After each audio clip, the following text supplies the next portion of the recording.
warahmatullahi wabarakatuh. Perkenalkan, nama saya Fadli Ramadan, mahasiswa UIN dari Hidayatullah. Berikut dengan teman saya. Tujuan dan maksud wawancara ini memenuhi PR mata kuliah dan novel aktif yang dibimbing oleh Ibu Nurul Faiz selaku dosen saya. Sebelumnya saya ingin membahas beberapa hal terkait bisnis yang Bapak jalankan. Sebelumnya bisa kita mulai wawancaranya. Baik, untuk pertanyaan pertama, apa jenis usaha atau bisnis yang Bapak jalankan sekarang? Kalau bisnis yang sedang saya jalankan biasanya disebut sama pasar atau masyarakat itu konveksi. Jadi kita bergerak di jasa produksi yang basicnya tekstil, dari olahan bisa jadi kaos, jaket, bisa jadi kemeja, PDL, PDH dan lain-lain. Nah, bisa juga disebutnya sebagai home industry. Jadi masih di kapasitas UMKM, tapi ada dua jenis, ada yang levelnya UMKM di home industry, ada juga yang garmen dengan kapasitas besar. Volume output produksinya banyak. Kalau saya kondisinya saat ini karena tim masih kecil, jadi masih disebutnya konveksi home industry. Selanjutnya, apa latar belakang kakak dalam mengawali bisnis? Kalau latar belakangnya mungkin karena dari kecil udah ada di lingkup orang-orang yang banyaknya peminat di bisnis, dari saudara, dari teman-teman gitu.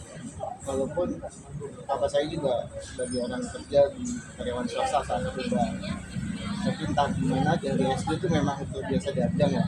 Ibu saya kebetulan juga dagang. Kalau ibu saya catering di rumahan.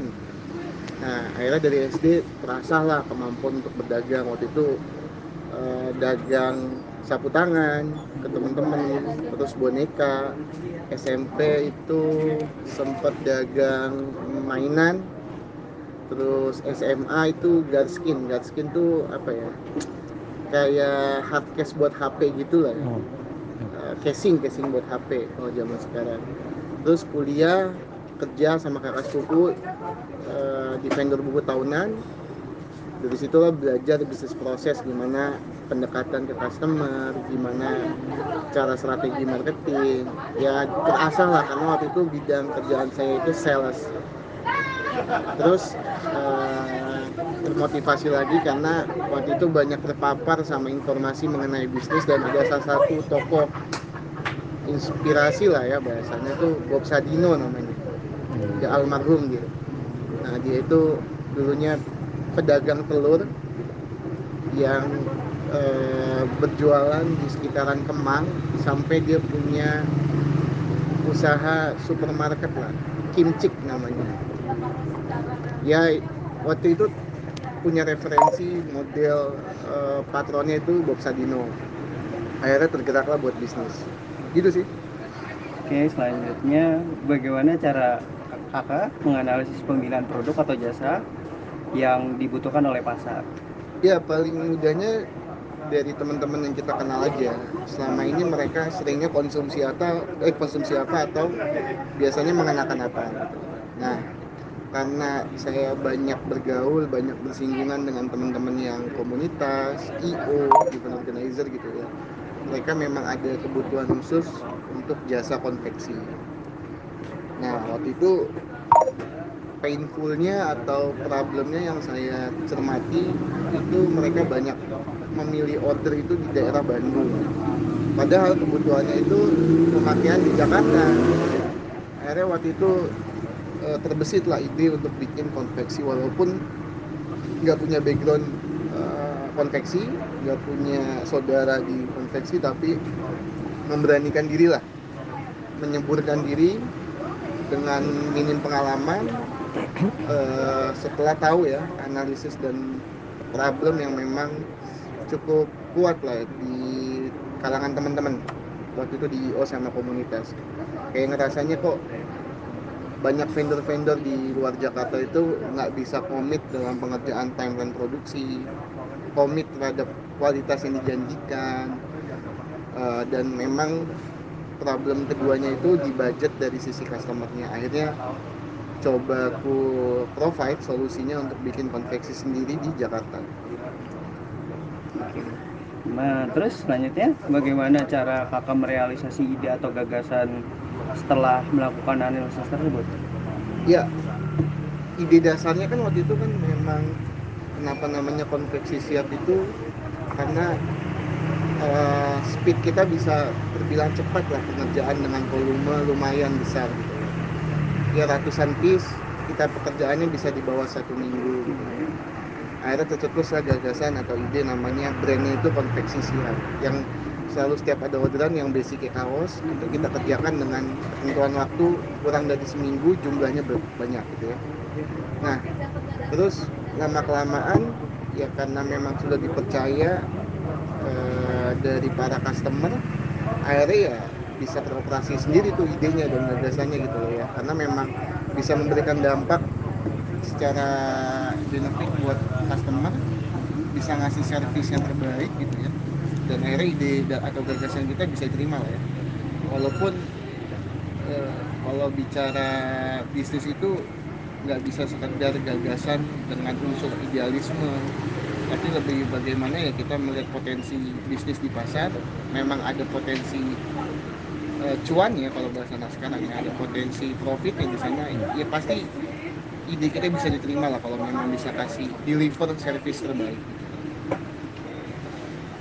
Nah, kan sebelumnya sudah semua tuh ya dijelaskan. Nah, gimana nih untuk dukungan modal awalnya Bapak berasal dari mana nih? Oke, kalau modal awal pasti nggak jauh-jauh lah dari modal pribadi dulu, karena nggak mau ngambil terlalu resiko yang muluk-muluk gitu ya, mengambil modal dari bank pinjaman misalkan atau dari investor yang nominal besar, karena ya prinsip waktu itu test on the water dulu aja gitu ya, lebih kayak test market dulu apakah memang ideku bisa diterima oleh pasar. Alhamdulillah sampai sekarang masih berjalan dengan modal pribadi, dan waktu itu sempat juga dibantu sama orang tua, nominalnya nggak banyak gitu ya, tapi ya bisa mengembalikan lagi dalam rentan waktu kurang dari 5 bulan, dan akhirnya dari situ mandiri aja sih, karena memang modalnya nggak, bukannya prioritas modal finansial juga, tapi ada modal trust lah.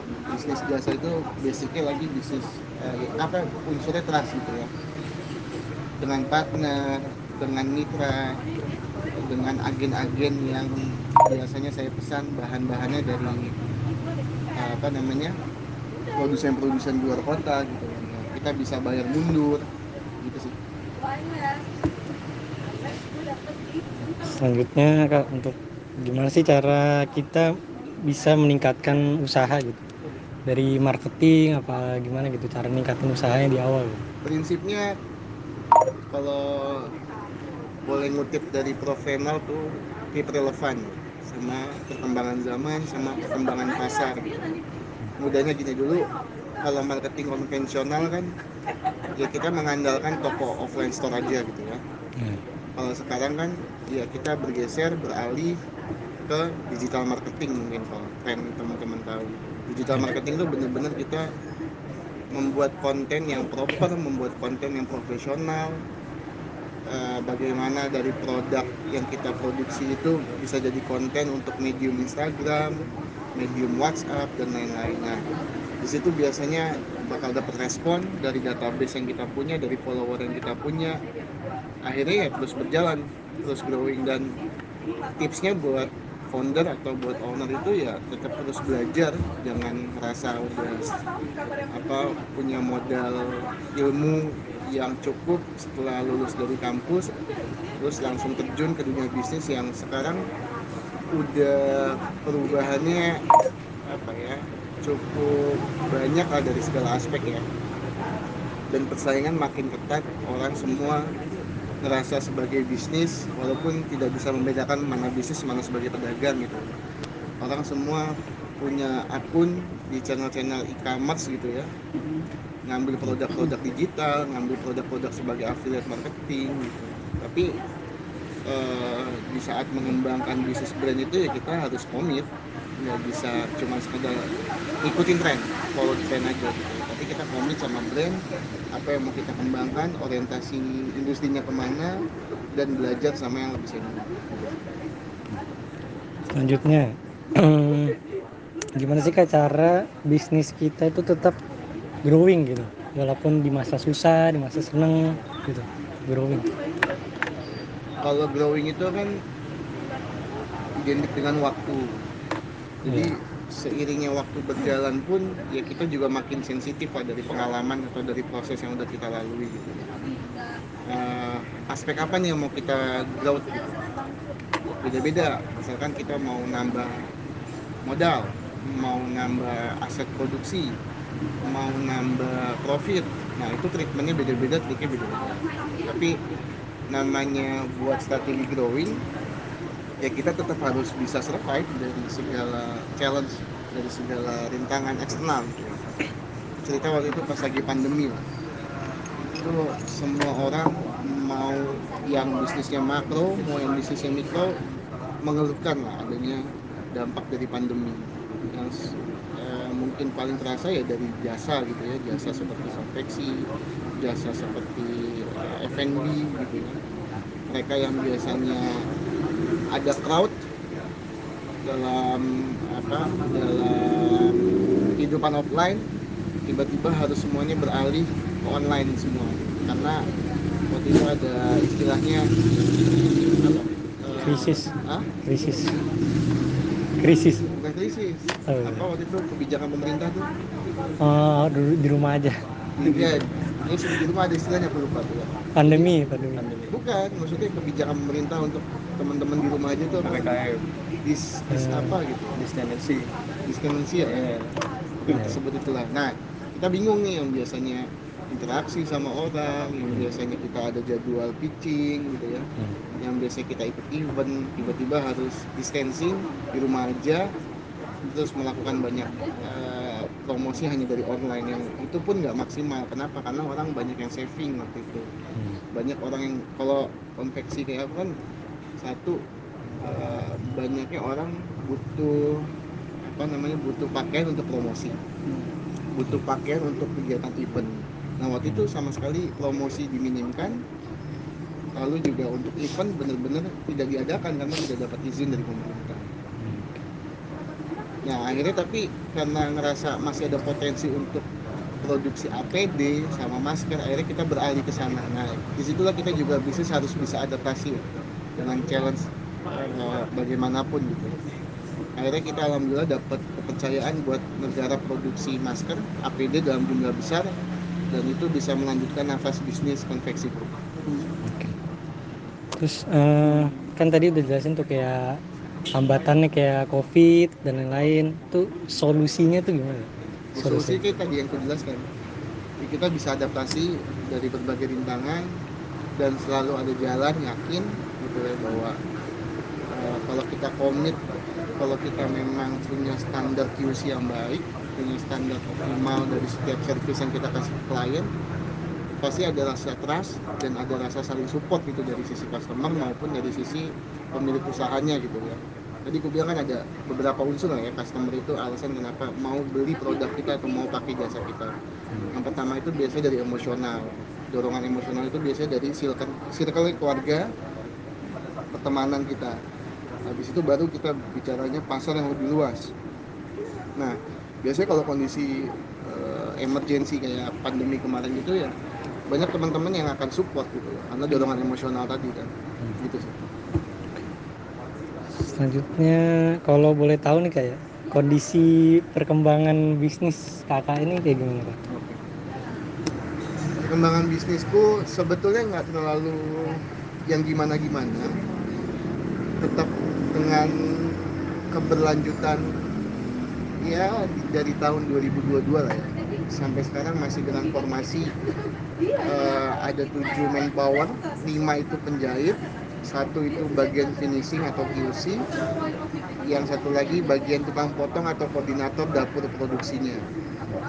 Nah, kalau untuk bicara ekspansi dalam artian mau buka cabang atau lebih meningkatkan volume produksinya, buat saat ini belum, karena ngerasa masih perlu ada pembenahan dari beberapa sisi.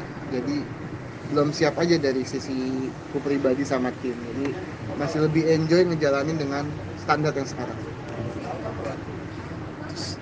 Pertanyaan terakhir nih Kak, untuk kuncinya tuh gimana Kak? Bisa sukses gitu, bisa berhasil lah gitu sekarang. Ini normatif aja, sebenarnya kan sukses definisinya beda-beda. Ya. Ada yang sukses karena pengen mempekerjakan orang banyak, ada yang sukses karena pengen ya bisa dapat validasi lah dari teman-temannya sebagai pengusaha muda gitu ya. Kalau aku pribadi ya sukses itu ya bisa bermanfaat buat partner, bisa bermanfaat buat internal keluarga sendiri gitu. Dan bisnisku bukan sukses, nggak dibilang sukses yang gimana-gimana, tapi alhamdulillah lebih dari 5 tahun masih berjalan, masih eksis, masih ada orang yang percaya, dan itu satu hal yang aku bisa bilang sebagai indikator sukses bisnis gitu. Motivasinya boleh gitu biar Motivasi